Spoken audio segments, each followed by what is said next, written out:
আমি আপনাদেরকে একটা টাইমলাইন বলি। ৪৮ দিনের। ১৪ই জুন থেকে ১লা আগস্ট এই ২০২৬ লিটন দাসকে নিয়ে। লিটন দাসের যে ইনজুরি ভীষণ রকম সেইটা কনফিউজিং। এই সময়ের মধ্যে এত ঘটনা ঘটে গেছে যে আমি আসলে ঠিক বুঝতে পারছি না বাংলাদেশ ক্রিকেট বোর্ডের মেডিকেল টিম তারা আসলে ঠিক কি কাজ করছেন? নাকি হঠাৎ করে কিভাবে তারা এত ভালো হয়ে গেলেন? নাকি সিঙ্গাপুরের চিকিৎসাতে লিটন ভালো হয়ে গেলেন? আমি কোন কন্ট্রোভার্সি ক্রিয়েট করতে চাচ্ছি না। আমি জাস্ট শুধু একটু আপনাদের বোঝার চেষ্টা করছি সেই ৪৮ দিনের টাইমলাইনটা দিয়ে। ১৪ই জুন থেকে ১লা আগস্ট। ১৪ই জুন লিটন দাস প্রথমবারের মতো মানে এই ইনজুরিটাতে তিনি পড়লেন লেফট কাফ মাসল ইনজুরি। এর ৪২ দিন পর ২৬শে জুলাই অস্ট্রেলিয়ার বিপক্ষে যে বাংলাদেশ টেস্ট সিরিজ খেলতে যাচ্ছে ২৩ বছর পর সেই জন্য প্রথম টেস্টের স্কোয়াড ঘোষণা করা হয়েছে। সেখানে লিটন দাসের নাম নেই। ১৪ই জুন থেকে ২৬শে জুলাই এই ৪২ দিনের মধ্যে লিটন দাসের ইনজুরি সারেনি। ফলে তাকে প্রথম টেস্টের দলে রাখা হয়নি। আসার জায়গা ছিল দ্বিতীয় টেস্ট যেহেতু প্রথম টেস্ট ১৩ই আগস্ট থেকে হবে, দ্বিতীয় টেস্ট যেহেতু ২২শে আগস্ট থেকে হবে, দ্বিতীয় টেস্টের দলে রাখা যেতে পারে কিনা। এই ৪২ এর সঙ্গে আরো ৫ যোগ করেন, ৪৭ দিনে নিয়ে যান। ৩১শে জুলাইয়ে চলে আসেন। ৩১শে জুলাই বাংলাদেশ জাতীয় ক্রিকেট দল অস্ট্রেলিয়ার উদ্দেশ্যে রওনা দিল। লিটন দাস মাঝখানের সময়টাতে একটা ঘটনা ঘটেছে। ওয়ানডে ফরম্যাটের ক্যাপ্টেন্সিটাও তার হাতে চলে এসেছে ২০২৭ বিশ্বকাপ পর্যন্ত। কিন্তু অস্ট্রেলিয়াগামী বিমানে তার চড়ে ওঠা হয়নি। কেননা তার ইনজুরি তখনো সেরে ওঠেনি। কিন্তু দল যেদিন চলে গেল অস্ট্রেলিয়ার উদ্দেশ্যে ঠিক তার পরদিন ১লা আগস্ট ৩১শে জুলাই দল চলে গেল। ১লা আগস্টে লিটন সুস্থ হয়ে গেলেন।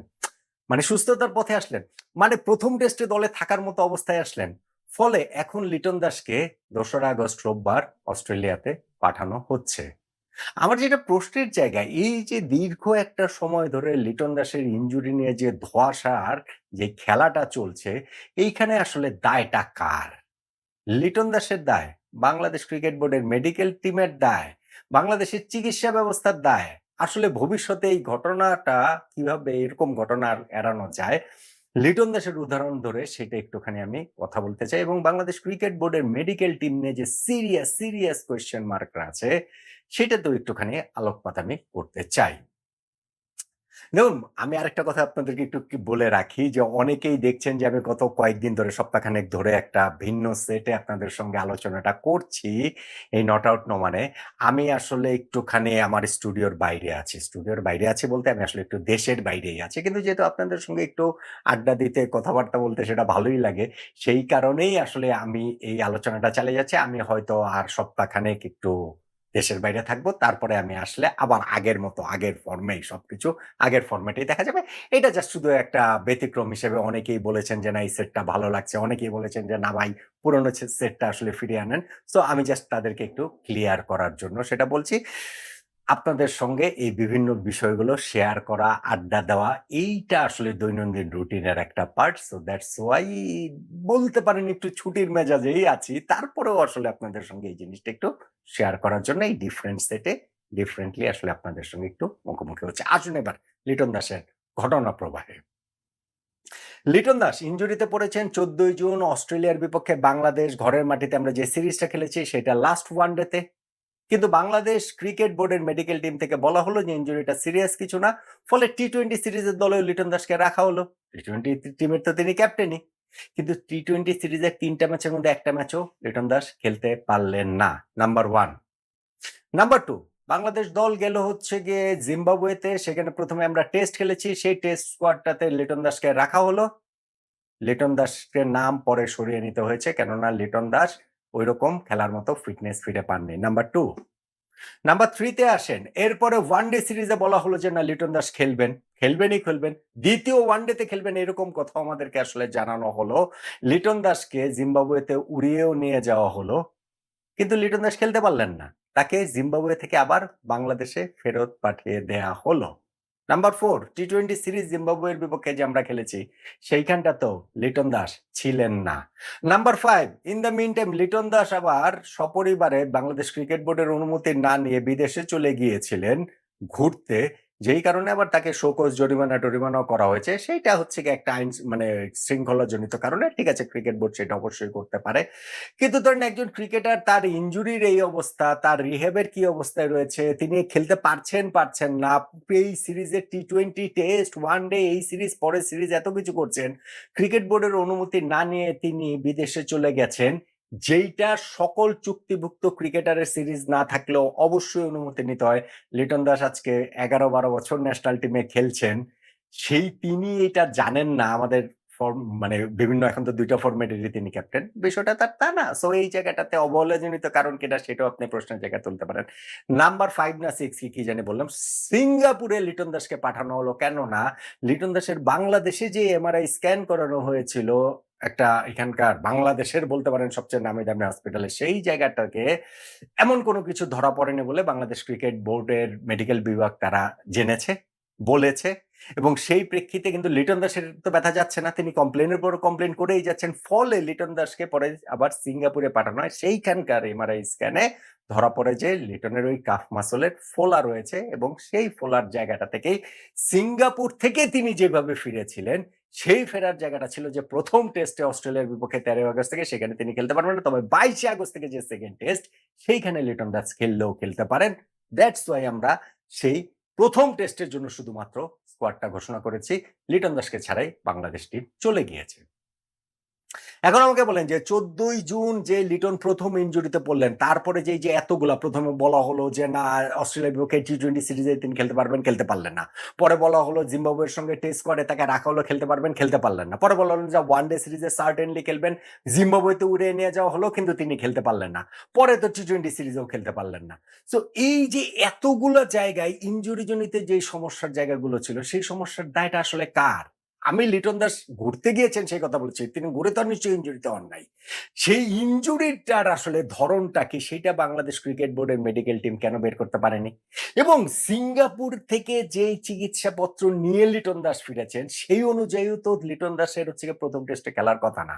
হিসাবটা ছিল ১২ই আগস্ট বাংলাদেশের মাটিতে তিনি ফিটনেস টেস্ট দিবেন এবং যদি সেই ফিটনেস টেস্ট সন্তোষজনক হয় সেই ক্ষেত্রে ২২শে আগস্ট যে সেকেন্ড টেস্ট শুরু হবে ১৩ই আগস্টের টেস্ট না, ২২শে আগস্টের সেকেন্ড টেস্টের জন্য তাকে অস্ট্রেলিয়াতে পাঠানো হবে।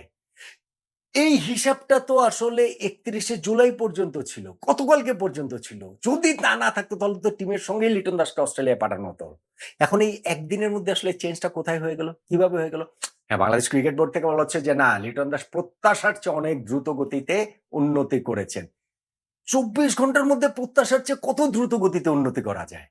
আমি কিন্তু ওই যে দল ঘোষণা করেছে ২৬শে আগস্ট, তারপরের হিসাবটা আমার ৩১শে আগস্ট পর্যন্ত। কারণ ৩১শে আগস্ট পুরো টিম ২৬শে জুলাই দল ঘোষণা করেছে। আমার হিসাবটা ৩১শে জুলাই পর্যন্ত।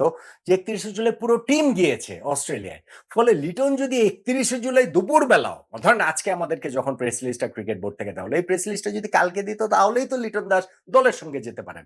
তো একদিনের ব্যবধানে লিটন দাসের আসলে উন্নতি কতটা হয়েছে যেই কারণে তিনি দলের সঙ্গে মানে এই ১ম টেস্টেই খেলার জন্য এভেইলেবল থাকার কথা রিহ্যাবের বাকি অংশ পেরিয়ে এবং সেটা ১৩ই আগস্টের ১ম টেস্ট পর্যন্ত তিনি এভেইলেবল হয়ে যেতে পারেন। লিটন এভেইলেবল হলে ফ্যান্টাস্টিক। এটা তো আমাদের জন্য দুর্দান্ত ব্যাপার। এমনিতেই ভাই নাহিদ রানা খেলতে পারছে না, শরীফুল খেলতে পারছে না। নাহিদ রানার মিসটা বিগ মিস। সো লিটন দাসের মিসটাও আসলে অনেক বড় মিস হবে। সো লিটন খেলতে পারলে অসাধারণ ব্যাপার নিঃসন্দেহে বাংলাদেশ টিমের পার্সপেক্টিভ থেকে। কিন্তু আমার যেটা পয়েন্ট সেটা হচ্ছে গিয়ে যে কি মিরাকুলাস চিকিৎসা এর মধ্যে হয়েছে? সিঙ্গাপুরের যে প্রেসক্রিপশন নিয়ে এসেছেন সেই প্রেসক্রিপশন অনুযায়ীও তো লিটন দাসের ১২ই আগস্ট বাংলাদেশের মাটিতে ফিটনেস টেস্ট দেওয়ার কথা। সো তিনি এই ৩১শে জুলাই পর্যন্ত যে অবস্থাতে ছিলেন তাতে ১২ই আগস্ট ফিটনেস টেস্ট দেওয়ার কথা। আর ১লা আগস্টে গিয়েই তিনি ফিট হয়ে গেলেন যে অস্ট্রেলিয়ায় গিয়ে টিমের সঙ্গে বাকি অংশ রিহ্যাব করবেন এবং ১ম টেস্টের আগেই তিনি আসলে একেবারে মানে ফিট হয়ে যেতে পারেন। এরকম একটা জায়গা তৈরি হলো। আমার কনফিউশনের জায়গা এটা। এটা শুধু লিটন দাসের ইস্যু না। ইস্যুটা হচ্ছে কি যে বাংলাদেশ ক্রিকেট বোর্ডের মেডিকেল টিম কি যথার্থভাবে কাজ করতে পারছে কিনা? হ্যাঁ, এখন বাংলাদেশের যেইভাবে পরীক্ষা-নিরীক্ষা করা হয়েছে সেইখানে লিটনের এমআরআই স্ক্যানে কিছু ধরা পড়েনি। তাহলে ভাই ভবিষ্যতে বাংলাদেশের ক্রিকেটারদের ক্ষেত্রে ওরকম কিছু হলে সরাসরি এটা বাইরে নিয়ে পরীক্ষা-নিরীক্ষা করাতে হবে। মানে একটা ডিসিশনে তে আসতে হবে। আপনি যখন প্লেয়ার্স লাইক লিটন দাস, তিনি এত অভিজ্ঞ ক্রিকেটার, এত বছর ধরে ক্রিকেট খেলছেন এবং টিমের এত গুরুত্বপূর্ণ সদস্য, তাকে আপনি প্রায় ১.৫ মাসের বেশি সময় ধরে এরকম ঝুলিয়ে, ঘুরিয়ে অনেক কিছু করে-টরে ফাইনালি গিয়ে হচ্ছে গিয়ে তিনি খেলার মতো একটা অবস্থানে যাচ্ছেন। তখন অন্যদের ক্ষেত্রেও তো একই ঘটনা ঘটতে পারে। সেইটা তো বাংলাদেশ ক্রিকেট টিমের জন্য যথার্থ হবে বলে আমার কাছে কোনোভাবেই মনে হয় না। ফলে আমার কাছে এইখানটাতে মনে হয় যে বাংলাদেশ ক্রিকেট টিমের, আমি তো ভাই মেডিকেলের এটা তো আর এক্সপার্ট না। কিন্তু মোটা দাগে আমি যেই জিনিসটা বুঝি সেটা হচ্ছে ১৪ই জুন ২০২৬ যেই ক্রিকেটার ইনজুরিতে পড়েছেন এবং যার ওই ইনজুরি গুরুতর না বলে বাংলাদেশ ক্রিকেট বোর্ডের মেডিকেল টিম ঘোষণা দিয়েছে যে অস্ট্রেলিয়ার সঙ্গে টি-20 সিরিজে তিনি খেলতে পারবেন। লিটন খেলতে পারেননি। তারা ঘোষণা দিয়েছেন জিম্বাবুয়ের সঙ্গে টেস্ট সিরিজ খেলতে পারবেন। লিটন খেলতে পারেননি। তারাই ঘোষণা দিয়েছেন যে ওয়ানডে সিরিজ সার্টেনলি খেলবেন। এইজন্য লিটনকে জিম্বাবুয়ে উড়িয়ে নিয়ে যাওয়া হয়েছে। লিটন খেলতে পারেননি। টি-20 সিরিজেও তিনি খেলতে পারেননি। সিঙ্গাপুরে চিকিৎসা করিয়ে এসেও তার হচ্ছে গিয়ে যেই রিহ্যাবের প্রেসক্রিপশন ছিল সেই অনুযায়ী তার ১২ই আগস্ট ফিটনেস টেস্ট দেওয়ার কথা। যেই কারণে ৩১শে জুলাই, ২৬শে জুলাইয়ের দল ঘোষণাতেও তিনি ১ম টেস্টে ছিলেন না। ৩১শে জুলাই পুরো দল যে চলে গেল অস্ট্রেলিয়াতে, সেইখানেও তিনি ছিলেন না। কিন্তু ১লা আগস্টে তিনি সুস্থ হয়ে উঠলেন এবং ২রা আগস্ট তিনি প্লেনে চড়ে বসলেন। পুরো জিনিসটাতে আমার মনে হয় যে বাংলাদেশ ক্রিকেট বোর্ডের মেডিকেল যে টিমটা রয়েছে, সেই তাদের রেসপনসিবিলিটি এবং তাদের কার্যের যে মানে কার্যপরিধি এবং তারা যেভাবে কাজ করে, সেই পুরো জিনিসটা আবারও খতিয়ে দেখাটা প্রয়োজন বলে আমার মনে হয়। এবং আমাদের টিমের এত প্লেয়ার ইনজুরড এবং প্লেয়ারদের কাছ থেকে আপনি অফ দ্য রেকর্ড আমরা অনেক কিছু শুনি যে এই মেডিকেল টিমের কার্যকারিতা নিয়ে। তো সেই জায়গাটাতে বাংলাদেশ ক্রিকেট বোর্ড লিটন দাসের এই সূত্র ধরে অন্ততপক্ষে আমি মনে করি যে আরেকটু ভালোভাবে ইনভেস্টিগেট করে আমাদের মেডিকেল টিমের এই বিষয়টা দেখতে পারে বলে আমার কাছে মনে হয়। কিন্তু হ্যাভিং সেড অল দোস থিংস, আমি আসলে এখানে কোনো কন্ট্রোভার্সি ক্রিয়েট করতে চাই না। কিন্তু ক্রিকেট বোর্ডের অবশ্যই এই লিটন দাসের ইনজুরি মিলিয়ে বাংলাদেশ ক্রিকেট বোর্ডের যে মেডিকেল টিম, তাদের কাজের ধরন এবং তারা কতটুকু এক্সপার্টলি এই কাজটা করতে পারছে, সেটা আরেকটু ভালোভাবে ইনভেস্টিগেট করা উচিত বলে আমি অন্তত মনে করছি। আপনি নিশ্চয়ই আমার সঙ্গে একমতই হবেন, নয় কি?